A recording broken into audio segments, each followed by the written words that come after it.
आइए, सुनिए, देखिए, समझिए सनातन सत्य।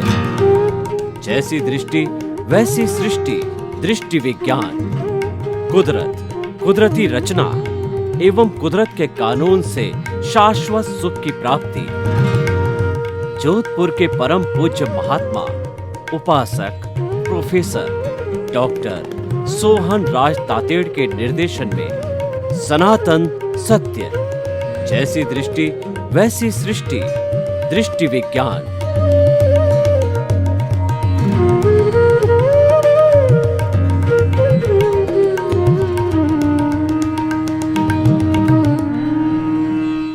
मातृशक्ति को नमन।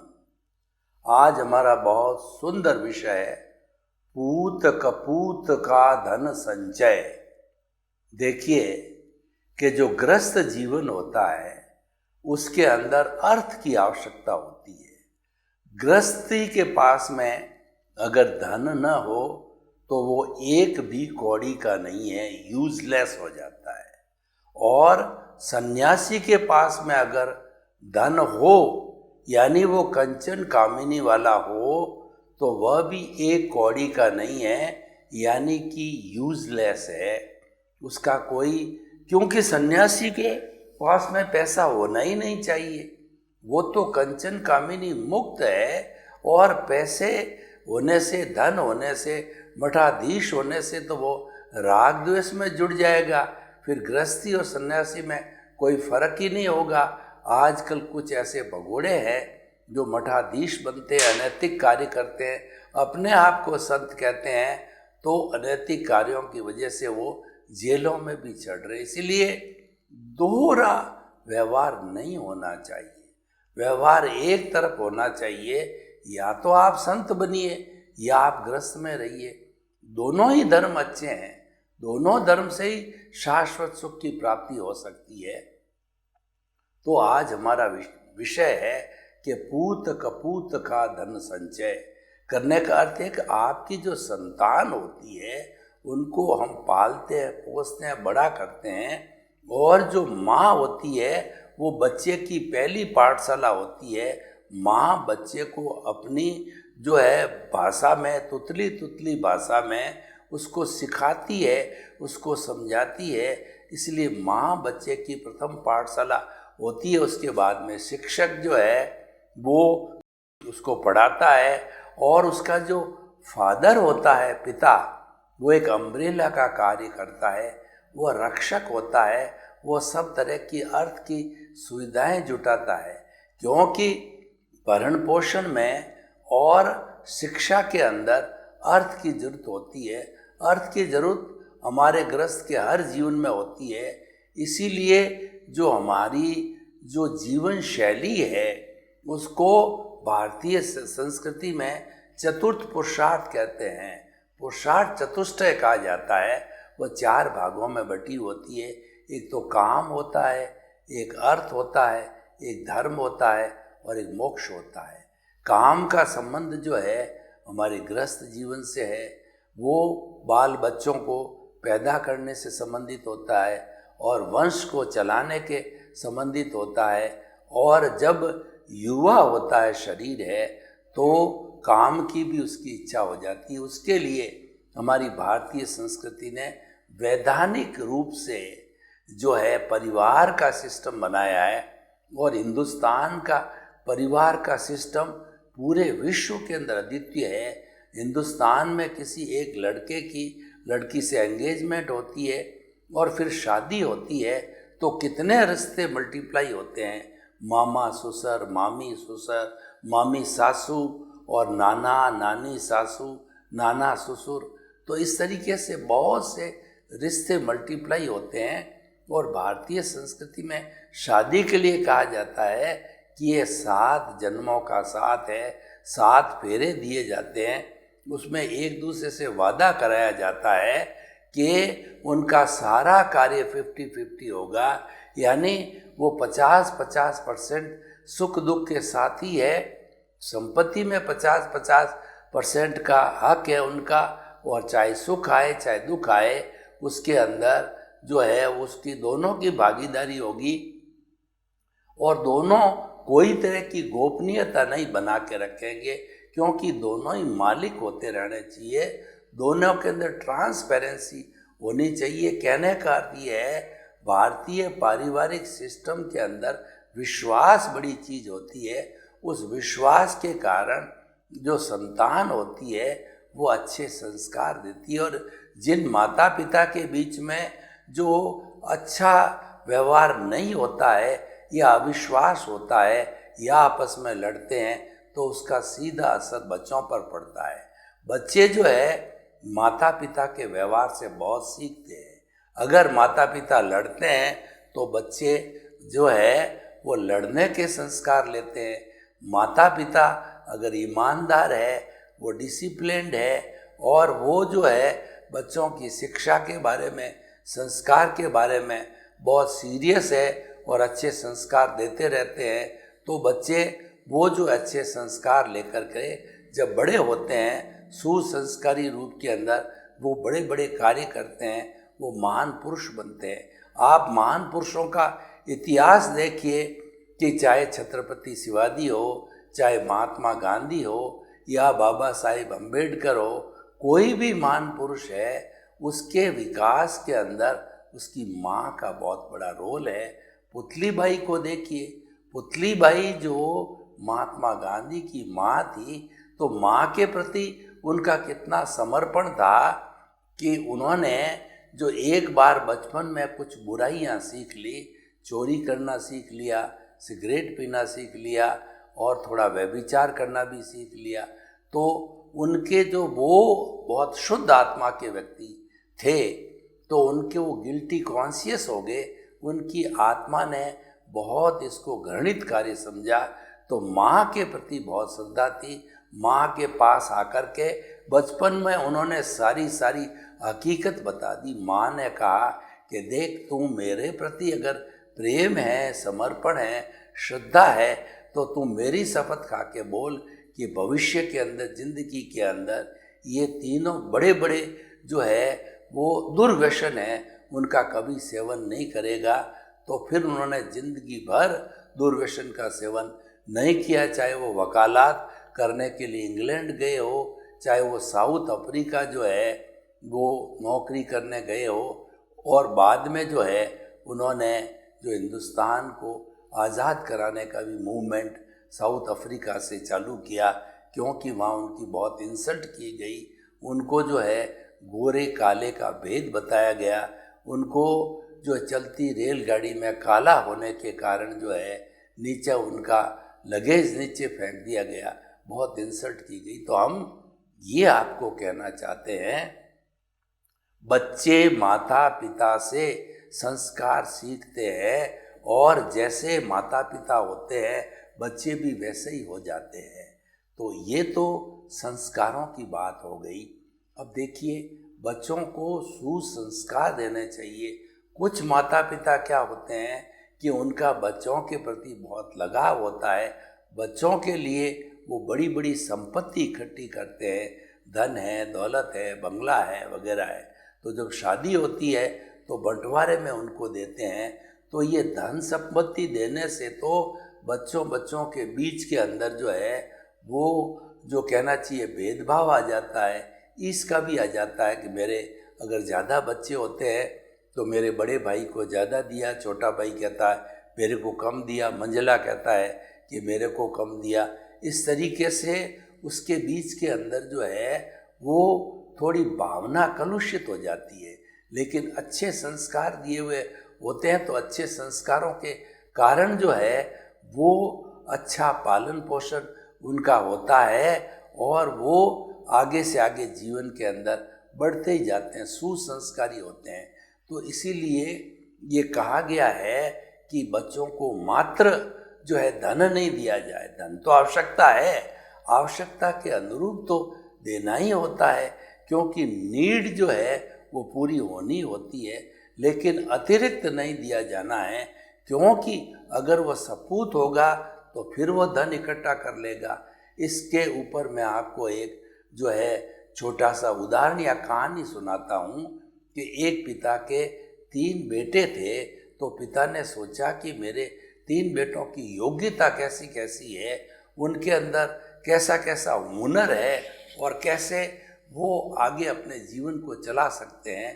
तो उन्होंने जो है अपने, उनके खेती बाड़ी का काम था, तो खेती बाड़ी में उनके गेहूं की खेती हुई थी, तो उन्होंने 3 पोटलियां बनाई गेहूं की और एक एक बच्चे को दी। और वो जो है कमाने के लिए अब जो दिशावर चले गए बच्चे, तो क्या हुआ कि पहले वाला जो बेटा था उसने तो क्या है कि उस पोटली को जो है खोल करके और पका करके और जो खा लिया, यानी हजम कर लिया।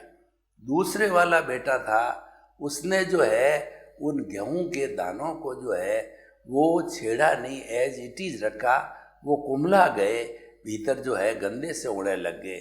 लेकिन तीसरा जो सबसे छोटा बेटा था वो सुसंस्कारी होनहार था, तो उसने क्या किया कि उन गेहूं के दानों की खेती कर दी, तो उससे कई गुना खेती फसल अच्छी हो गई और वो थोड़े समय के बाद में अच्छी हुई तो वो धनवान हो गए।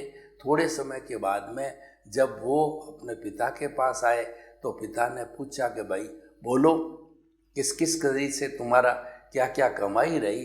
तो बड़े वाले ने कहा कि हमको तो भूख लगी थी, हमने इसका भोजन कर लिया।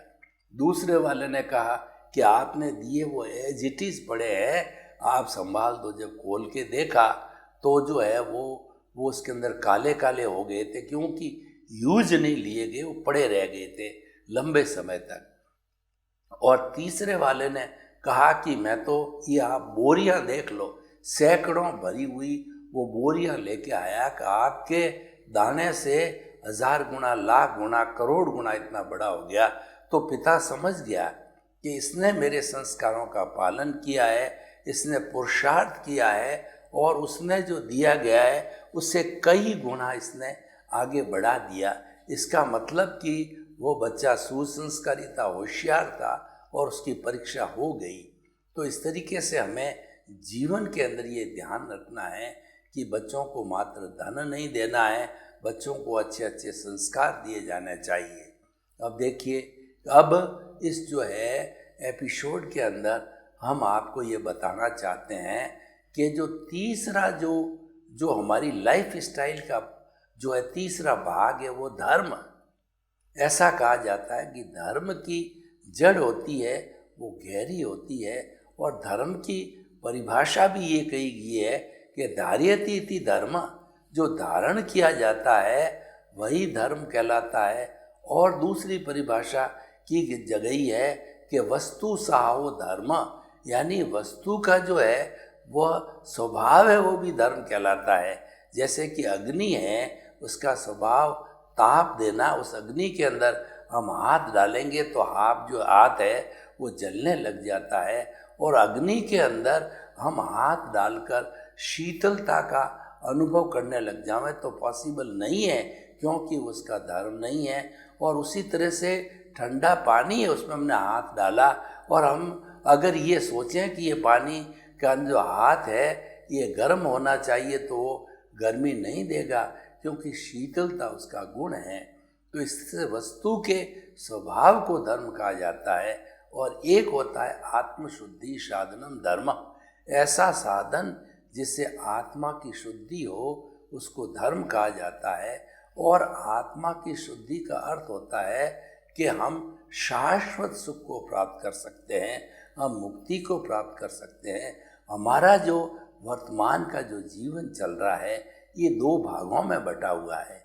एक तो व्यवहार जगत होता है और एक निश्चय जगत होता है। व्यवहार जगत के अंदर तो हमारा पूरा जैसे परिवार होता है, हम भरण पोषण करते हैं, काम करते हैं, धंधा करते हैं, यानी मन वचन काया की सारी क्रिया हमारे द्वारा की जाती है। तो ये सारा है वो दार्शनिक दृष्टि से सोचें, हमारे सनातन सत्य कार्यक्रम की दृष्टि से सोचें तो ये सारा हमारा भुगतान है। पूर्व जन्म के अंदर हमने जैसा जैसे खौज डाले थे, भाव डाले थे, वो सारा जो है वो भुगतान इस जन्म के अंदर होता है। मूल इसका क्रिएशन कहिए, कमाई कहिए, सृजन कहिए, वो पिछले जन्म का है। मैं आपको एक उदाहरण देना चाहता हूँ। ये बात मैं क्यों कह रहा हूँ कि धर्म के संस्कार बच्चों को देने हैं। बच्चों को जो है वो धन का ही संचय नहीं करना है, दूसरे अन्य संस्कार दिए जाने चाहिए। उन संस्कारों की हम बात करते हैं तो मैं आपको ये उदाहरण देना चाहता हूँ कि जो हमारे ये अभी हम बात कर रहे थे बच्चों के सुसंस्कार की, धर्म की, तो उसके अंदर हम आपको बता रहे थे कि संस्कार है वो देने से सुसंस्कारी बनते हैं और धर्म की क्रिया करते हैं। अब आप देखिए कि धर्म जो है आत्मशुद्धि साधनम धर्म, धर्म जो है वो हमारी आत्मा की शुद्धि करता है। आत्मा के साथ में कर्म रज आई हुई है, उस कर्म रज को धोना होता है, तो उस धोने में जो डिटर्जेंट का काम करता है वो धर्म करता है। तो हमारा धर्म, जीवन के अंदर धर्म का उपयोग होना बहुत ज़रूरी है। जो बाहर का जीवन है जिसके अंदर हम जीते हैं, तो बाहर का जीवन है वो भीतर के जीवन से बनता है। वो हमारा सारा कार्य जो क्रिएशन होता है भीतर से होता है, क्योंकि भीतर बहुत पावरफुल है और भीतर हमारे भाव है और भीतर जो है मूल स्वरूप का जो हमारा आत्मा है वो भीतर रहता है। और बाहर तो मात्र उसका जो है भुगतान है जो हम करते हैं। तो भीतरी जगत और बाहरी जगत का संतुलन बनाए रखना चाहिए, क्योंकि जो बाहर का जगत है वो व्यवहार जगत है। तो व्यवहार जगत के लिए कहा गया है कि व्यवहार शुद्धि बिना निश्चय शुद्धि नहीं है। निश्चय शुद्धि का अर्थ ये हो गया कि हमें जो है अपने जो है आत्मा जो कि कलुषित हो गया है उसको शुद्ध करना है। तो आत्मा की शुद्धि के लिए जो है हमारे इस जो हमारा ये कार्यक्रम सनातन सत्य का है उसके अंदर हमने कुदरती रचना और कुदरत के कानून का उपयोग लिया है। यानी जो है हमें कुछ धर्म की चीज़ को सीखने के लिए हमें ज्ञानी पुरुष को ढूंढना पड़ेगा, क्योंकि बिना ज्ञानी के ज्ञान नहीं मिलता है। तो हमारे को जो है ये ज्ञानी पुरुष जब आए और उन्होंने हमारे को जब ज्ञान दिया, तो ज्ञान देने के बाद के अंदर हमारे भीतर धर्म के संस्कार अंकुरित हो गए। और धर्म के संस्कार अंकुरित होने से जो है हम अच्छे से अच्छे ले सकते हैं। तो मेरे कहने का अर्थ ये होता है कि हमारे जीवन के अंदर सामंजस्य होना चाहिए बाहरी जगत का और भीतरी जगत का। और भीतरी जगत है वो सूक्ष्म जगत है, सूक्ष्म जगत के नियम अलग होते हैं। बाहरी जगत है स्थूल जगत है, उस स्थूल जगत के नियम अलग होते हैं। तो दोनों के अलग अलग नियम होते हुए भी जितना बाहर का जीवन है वो भीतर के जीवन से संचालित होता है। भीतर देखिए जो है वो अध्यात्म का जगत है, वो चेतना का जगत है और चेतना अपने आप में स्वतंत्र होती है। बाहर का जगत है वो जड़ का जगत है, वो अवस्थाओं का जगत है। इसलिए कहा गया है कि मन वचन काया तथा उससे जुड़ी हुई हर अवस्था मात्र कुदरती रचना है। यानी जो है बाहरी जगत में जो कुछ भी चलता है वह कुदरत के माध्यम से चलता है और कुदरती जो है वो कार्य करती है और कुदरती उसकी क्रिएटर, ऑपरेटर और डिस्ट्रॉयर उसका संचालन करती है। हमें अपनी संतान को सबसे पहले संस्कार देने चाहिए और ये गलती कभी भी नहीं करनी चाहिए। एक जो है घटना आती है कि एक माँ थी, जो बच्चा जब स्कूल जाता तो बच्चा स्कूल में से कुछ न कुछ चीज़ जो है वो रोज़ छोटी मोटी ले आता था बच्चों पर। कभी पेंसिल लाया, कभी जो है पेन लाया, कभी जो है वो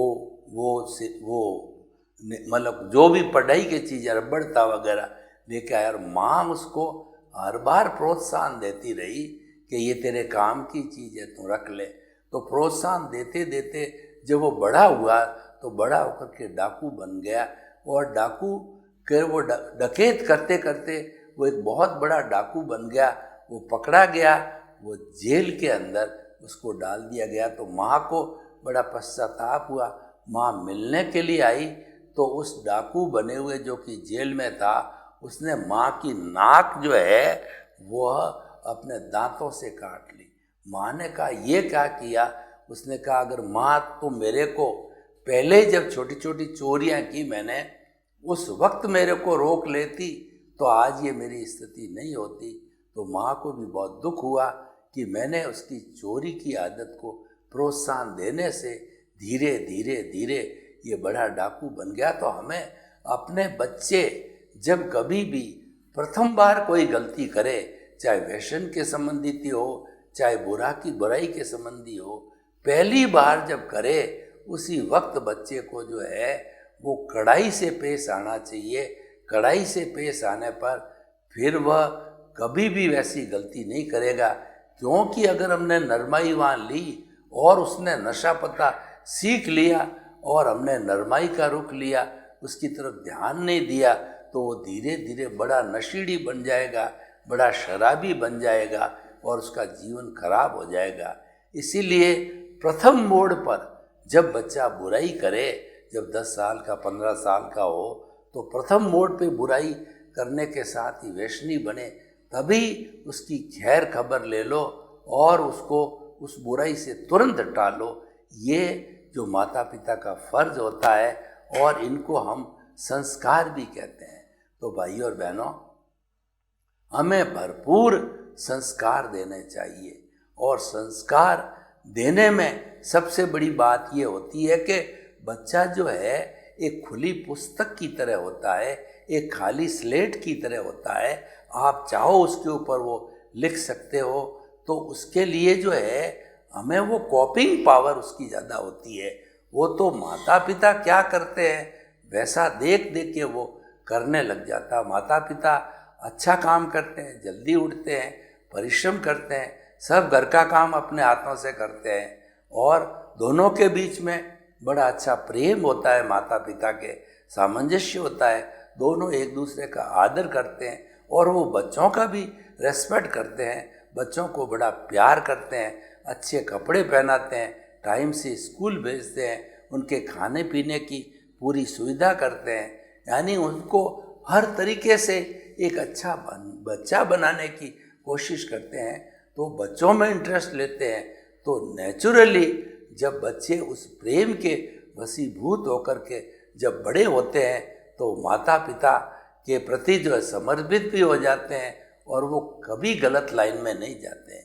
ये गलत लाइन में जाने की बात होती है, ये 10 से लगा के अधिकतम 25 वर्ष की उम्र तक की रहती है।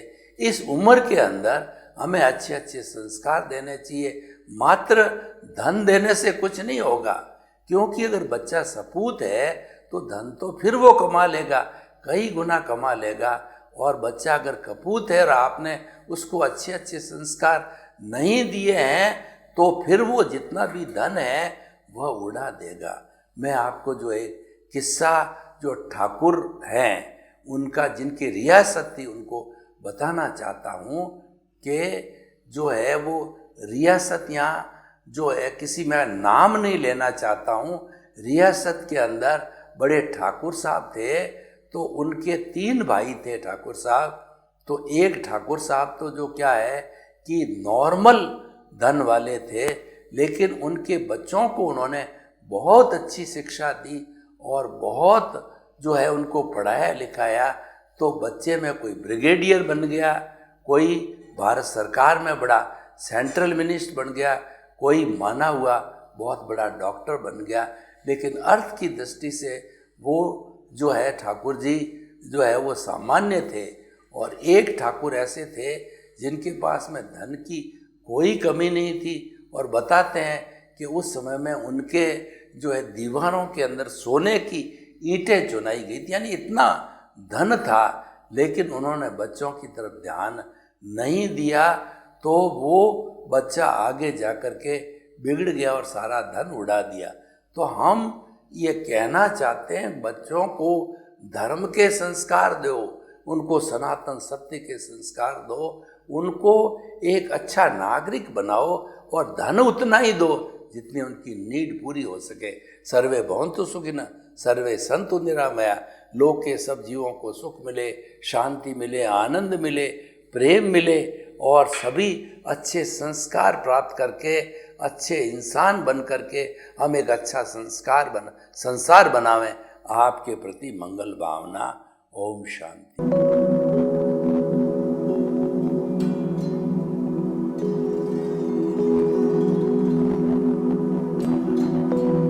एक ऐसा अंतर्राष्ट्रीय ख्याति प्राप्त मानव जो गुरु प्रेरणा से पिछले 20 वर्षों से वानप्रस्थ जीवन जीते हुए 24 घंटे मानवता की सेवा में संलग्न है। एक ऐसा मानव जो अभी राष्ट्रीय, अंतर्राष्ट्रीय टीवी चैनलों पर 7,500 एपिसोड के माध्यम से सनातन सत्य, आत्मविज्ञान एवं पुनरुत्थान व्यवहार एवं निश्चय जगत के जीवनोपयोगी विषयों पर हृदय स्पर्शी प्रवचन कर चुका है। उस मानव का नाम है महात्मा उपासक प्रोफेसर डॉक्टर सोहन राज तातेड़। प्रोफेसर तातेड़ द्वारा योग, दर्शन, शिक्षा विषयों पर रचित पीएचडी स्तर के 250 शोध ग्रंथ भारत के 100 प्रतिष्ठित विश्वविद्यालयों में शोधार्थी पढ़ रहे हैं तथा वे सभी शोध ग्रंथ वहां की सेंट्रल लाइब्रेरियों में उपलब्ध हैं। महात्मा सोहन राज ने अभी तक हजारों स्कूलों, कॉलेजों, विश्वविद्यालयों एवं संस्थाओं में सेमिनार, वर्कशॉप, कैंप लगाकर लाखों विद्यार्थियों को योग, दर्शन, शिक्षा का प्रशिक्षण देकर उन्हें सुसंस्कारित किया। डॉक्टर तातेड़ ने भारतीय संस्कृति उत्थान के 4000 से अधिक समसामयिक विषयों पर आर्टिकल लिखकर ऑनलाइन जर्नल, पत्रिकाओं, वेबसाइट्स पर प्रकाशित किया, जिसका उपयोग लाखों पाठक कर रहे हैं। उपासक तातेड़ के 5000 से अधिक आज का सुविचार, आज का शुभ संदेश, आज का मंगल भावना योग आदि चिंतन websites, Twitter, blogger, Facebook, YouTube माध्यमों से लाखों लोग अपना जीवन निर्माण कर रहे हैं। मानवता के मसीहा ऐसे महामानव महात्मा सोहन राज तातेड़ के प्रोफाइल को अभी तक विश्व के 20 लाख दर्शक यूट्यूब पर, 12 लाख गूगल पर एवं लाखों दर्शक फेसबुक, ब्लॉगर, ट्विटर और इंस्टाग्राम पर देख चुके हैं।